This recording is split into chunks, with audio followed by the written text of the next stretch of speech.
Olá, bom dia, como você está? Tudo bem com você?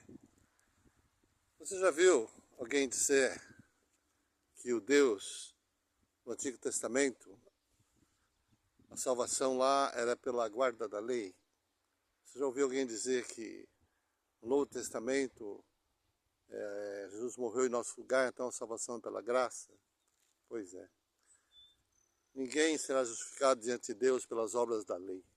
A lei nunca foi dada para salvar ninguém. Desde que Adão e Eva pecaram contra Deus, todos os seus descendentes, eu e você e todos, nasceram com a natureza pecaminosa. E por mais que a gente queira e tente sozinho, nós nunca temos condições de guardar perfeitamente a lei de Deus.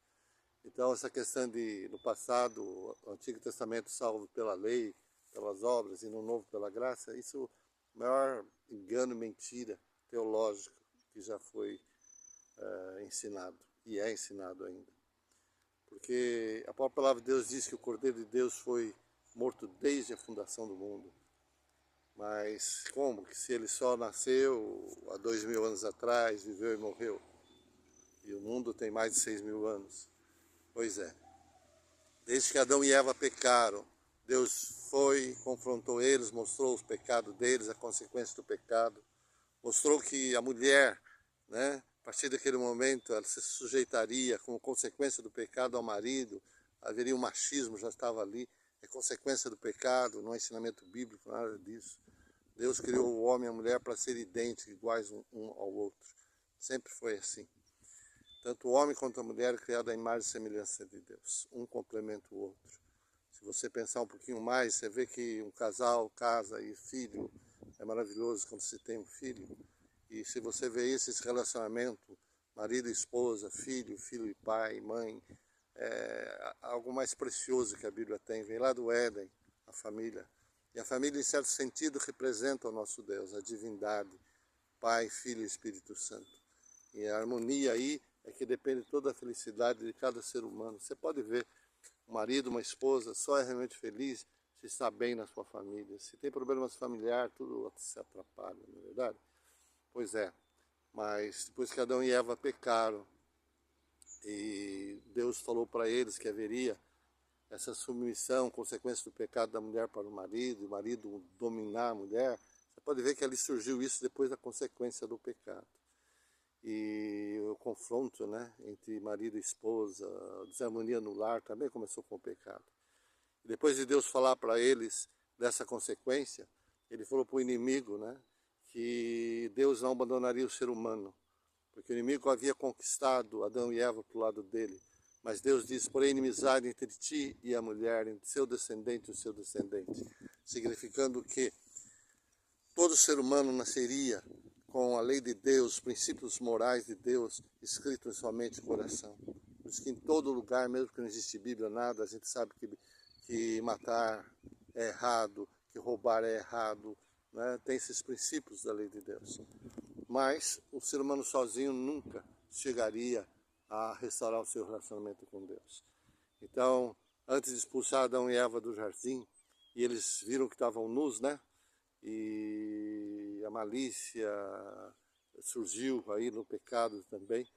E aí eles cozeram folhas de figueira para tampar a nudez. Assim como cada um de nós tenta resolver por nossas próprias forças os nossos problemas, nossas dificuldades, principalmente os nossos pecados.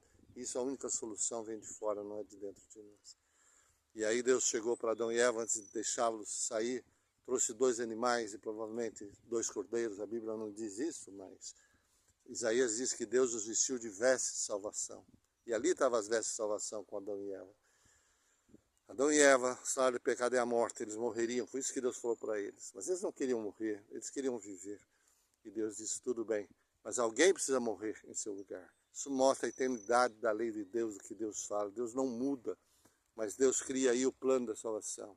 Jesus Cristo, eu venho morrer no teu lugar. E para que você até Jesus vir e se lembrar disso, você vai ter que oferecer, pelos pecados que você comete, um animalzinho. Matar esse animalzinho em teu lugar. Porque Jesus Cristo é o Cordeiro de Deus que tira o pecado do mundo. E dali, Adão, Eva, Abel, Caim não. Caim já rebelou, quis se salvar de outra maneira e se perdeu. mas Abel, depois Sete, todos eles passaram por esse ritual de confiar nos méritos do Cordeiro. Depois, quando Abraão, a promessa a ele, e quando foi estabelecida a nação de Israel, né, instituído os sacrifícios, mas os sacrifícios já haviam, né? O sacerdote, que é o intercessor, tudo isso era a figura de Jesus. Quando Jesus veio e morreu na cruz, o véu do templo se rasgou em dois, significando todos aqueles rituais, todas aquelas sombras que eram para Jesus foram abolidas. E aí é que muitas pessoas entram e entendem de uma forma errada, né? Ele diz, toda a lei lá do passado, 10 mandamentos, foi abolido. Mas não, não matar, não roubar, não furtar, não adulterar, não cobiçar, honrar pai e mãe, não ter outros deuses diante de Deus, não fazer imagem de escultura, não tomar o nome de Deus em vão, lembra-te do dia do sábado para o santificar. Todos esses mandamentos, eles estão em vigor para o cristão. Mas então como que funciona a graça? Nós não somos salvos para a lei? Por que obedecer à lei? A lei é como espelho. Você chega na tua casa, você olha no espelho, você vê que você está com o rosto manchado. Você sujou. O espelho te mostra a sujeira, mas não limpa a sujeira do teu rosto. O que você faz? Você vai lá na água, no sabonete, e limpa seu rosto, fica limpinho de novo. Assim nós fazemos com o sangue de Cristo. Cada vez que nós pecamos, né, nós percebemos que transgredimos o mandamento de Deus. Nós dobramos nossos joelhos e confessamos, reclamamos o sangue de Jesus foi derramado na cruz do Calvário. E o sangue de Jesus não só nos perdoa, mas nos purifica de todo o pecado. Então a lei mostra o pecado, mas ela não tira o pecado. Eu vou até Cristo e Cristo me salva pela sua graça. Mas a lei tem o seu papel. Por isso que Paulo diz, anulamos a lei pela fé? Não, de maneira nenhuma, estabelecemos a lei. Romanos 3,31. Essa função da lei. Agora, como Martinho Lutero dizia, né? A lei nos conduz a Cristo. Depois, salvos em Cristo, somos conduzidos de nova obediência da lei. Como assim? Eu vejo que sou pecador, não tem como me salvar, vou a Cristo, Cristo me salva. E eu, por gratidão a Ele, por amor a Ele, porque Ele me salvou, Ele me diz, se me amas, guardais os meus mandamentos. João 14,15. Então eu procuro obedecer a lei de Deus, né, fazer toda a vontade de Deus, não para me salvar, mas porque Ele me salvou. Né? E aí na minha vida, ela vive uma vida, assim como diz 1 João capítulo 2, verso 1 a 2. Filhinhos, essas coisas vos escrevo para que não pequeis, pecado e transgressão da lei. Mas se alguém pecar, temos um advogado junto ao Pai, Jesus Cristo, o justo. Ele é a propiciação pelos nossos pecados. E não somente pelos nossos pecados, mas de todo mundo.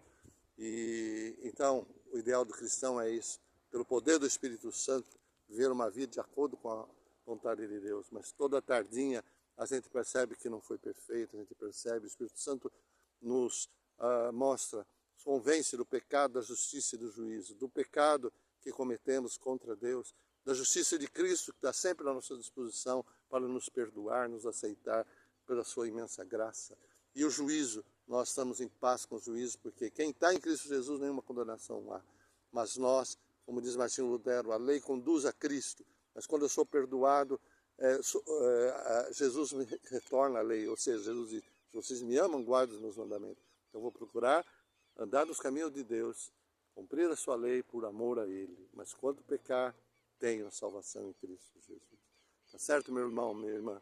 Então, isso de uma forma bem resumida, é a questão da lei e a graça, a fé e a lei, né? O relacionamento tem um com o outro, né? Eles não estão em oposição um ao outro. Claro que Paulo falou muito contra os judaizantes, que queriam justificar não só na graça, na fé em Jesus, mas na obediência à lei. Né? Os fariseus também assim. E se alguém quiser se salvar pela lei, Cristo morreu em vão.